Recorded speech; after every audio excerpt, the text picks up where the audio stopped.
સમગ્ર ગુજરાતમાં કાતિલ ઠંડીનું મોજું ફરી વળ્યું છે। ગુજરાતમાં ઠંડીનું જોર વધતા લોકો ઠૂંઠવાયા છે।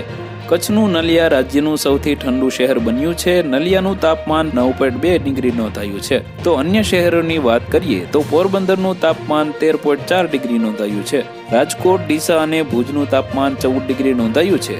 તો ગાંધીનગરનું તાપમાન 15 ડિગ્રી નોંધાયું છે। જોકે આ વખતે ગુજરાત પર વધુ એક આફત આવી રહી છે। મિચોંગ વાવાઝોડાની અસર છેક ગુજરાત સુધી રહી છે, ત્યારે હવે બીજા 2 વાવાઝોડા આવી રહ્યા છે। ડિસેમ્બર મહિનામાં અને જાન્યુઆરી મહિનાની શરૂઆતમાં વાવાઝોડાની આગાહી હવામાન નિષ્ણાંત અંબાલાલે કરી હતી। અંબાલાલ પટેલે આગાહી કરતા જણાવ્યું છે કે દેશના ઉત્તરીય પર્વતીય પ્રદેશોમાં પશ્ચિમી વિક્ષેપની અસર હેઠળ હિમવર્ષા થવાની શક્યતા છે। આ દિવસોમાં દિલ્હી સહિત ઉત્તર ભારતમાં આકરી ઠંડી અને કમોસમી વરસાદની શક્યતા છે। લઘુત્તમ તાપમાનમાં ઘટાડો થતા ગુજરાતમાં પણ હાડ થીજવી દેતી ઠંડી પડશે।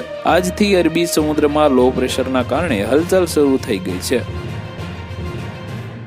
તો વધુ માહિતી મેળવવા માટે ચેનલ સાથે જોડાયેલા રહો। વિડીયો પસંદ આવે તો લાઈક કરી દેજો। ચેનલમાં નવા છો તો સબસ્ક્રાઇબ કરી દેજો।